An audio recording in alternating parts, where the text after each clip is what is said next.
Veriyle oynarsan ekonominin ayrı bozulur. Faiz %39,5. Enflasyon %30'larda diyorlar. Haberlerde diyorlar ki enflasyon geriledi. Ama sokaktaki fiyatlar, maaşlar, kira faturaları hiçbir şekilde bu denklemi onaylamıyor. Gazeteler yazıyor, piyasalara güven geldi. Ama hangi piyasa o? Gerçek enflasyonun %70'lerde olduğu bir ülkede %39 faiz. Bedava para demek. Yani mesele faiz değil. Mesele faizi hangi gerçeğe göre belirlediğimiz. Sorun gerçekle rakam arasında giderek büyüyen o uçurumda ve bu uçurumun dibinde finansmana erişemeyen, yatırım yapamayan, hatta maaşını ödeyemeyen gerçek ekonomi çökmekte. Hadi gelin bugün tam da bu çöküşün reel ekonomiye, yani senin benim hayatımıza nasıl yansıdığına bakalım. Şimdi ekonominin direksiyonunda oturanlar bir karar verdi. Politika faizini %39,5'a indirdiler. Kulağa yüksek geliyor değil mi? Peki bu ne demek? Politika faizi kısaca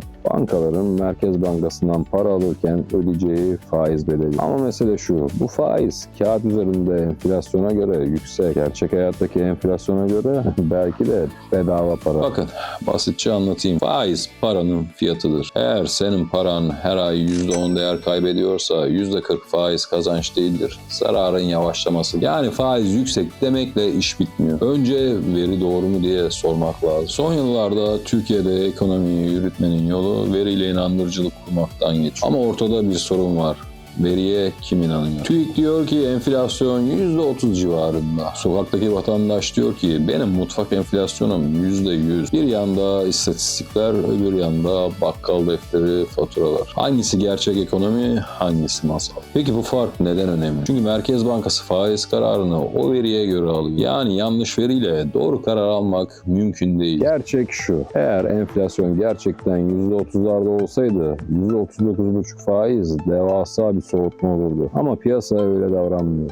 Çünkü piyasa resmi rakamlara değil kendi cebine bakıyor. Bir bakıma harita yanlışsa, navigasyonda ne kadar iyi olursa olsun varış noktasına gidemez. Bu yüzden faiz yeterli mi tartışması da boşlukta kalıyor. Faizi %39,5 yapıyorsun. Ama enflasyon gerçekte %70 ise o faiz negatif. Yani parayı tutan kaybediyor, alan kazanıyor. Sonra diyorsun ki niye dövize kaçıyorlar? Çünkü akıl var, hesap var. Reel sektör cephesinde durum daha da karışır. Bir de bakıyoruz ki firmalar artık yatırım için değil, maaş ödemek için kredi istiyor. Yani borç büyüme aracı değil, hayatta kalma aracı olmuş. Bankalar yurt dışından borçlanıyor. O parayı geri ödemek zorunda. Yani ucuz kredi vermeleri zaten mümkün. Kredi isteyen firmalar da artık yatırım için değil, maaş ödemek, elektrik faturasını kapatmak için istiyor. Kısacası kredi artık can suyu değil, suni teneffüs. Banka açısından bu ne demek? Risk zirvede. Kur biraz oynasa reel sektörün borcu katlanır. Üstüne bir de kamu devreye giriyor.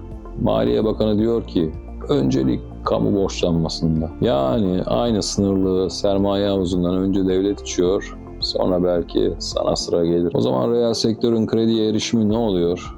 Ya pahalılaşıyor ya da tamamen kapanıyor. Peki firmalar ne yapıyor? TL krediler pahalı, döviz krediler daha kolay. Bu sefer herkesin borcu dolara dönüyor.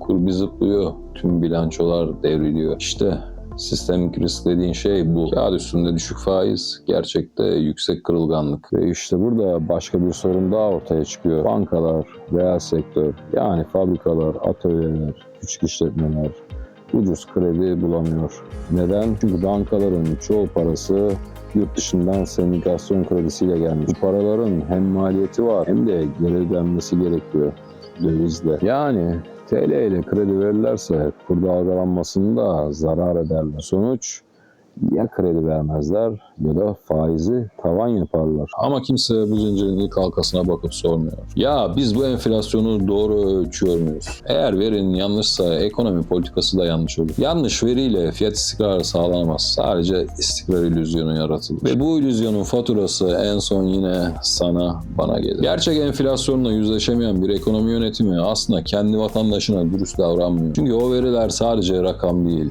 Maaşın, borcun, kiran ve ekmek fiyatının temeli. Yani mesele sadece ekonomi değil, güven meselesi. Ekonomi yönetimi veriler iyileşiyor diyor. Ama sokak hayır kötüleşiyor diyor. Hangisi yalan, hangisi gerçek? Belki ikisi de kendi gerçeğine göre doğru. Ama ekonomi laboratuvar değil. Eğer veriler halkın yaşadığıyla örtüşmüyorsa o zaman faiz kararı ne kadar teknik olursa olsun boş bir formülden ibaret. Çünkü para güvenle döner. Güven yoksa %100 faiz bile ucuz kalır. Güven yoksa her kredi kararı, her faiz indirimi sadece kağıt üzerinde boş bir hareket olur. Ve en vahimi reel sektör artık yatırım yapmak için değil, hayatta kalmak için nefes almaya çalışıyor. Bu durumda ne Merkez Bankası'nın faizi ne de bakanın yurt dışı konuşmaları gerçek ekonomiyi kurtaramaz. Bugün yaşadığımız kriz sadece faizle ya da kurla çözülebilecek bir denklem değil. Gerçekle bağını koparmış bir sistem sonunda kendi halkını da ikna edemez. Özetle bu tablonun merkezinde iki temel mesele var.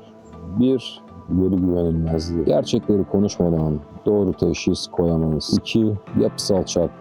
Kamu ile reel sektör arasındaki finansman rekabeti ve döviz kuru riski büyümenin önündeki en büyük engeller. Faiz indirimi gibi tek bir hamle bu kadar derin bir yapısal sorunu çözmeye yetmez. Bu duvarı sığayarak deprem önlemeye çalışmak gibi bir şey. Peki ne yapılmalı? İlk adım gerçeklerle yüzleşmek. İkinci adım finansmanı reel sektörün önünü açacak, kamu tasarrufunu artıracak şekilde yapılanmalı. Üçüncü adım firmaları bu döviz borcu tuzağından kurtaracak, bu riskini yönetecek köklü reformları hayata geçirmek. Unutmayalım, ekonomi sadece rakamlardan ibaret değil. O rakamların arkasında senin iş yerin, benim ailemin bütçesi, çocuklarımızın geleceği var. Belki her şeyin fiyatı artıyor ama hala gerçeği konuşmanın ve doğruyu aramanın bedeli en değerli yatırımdır.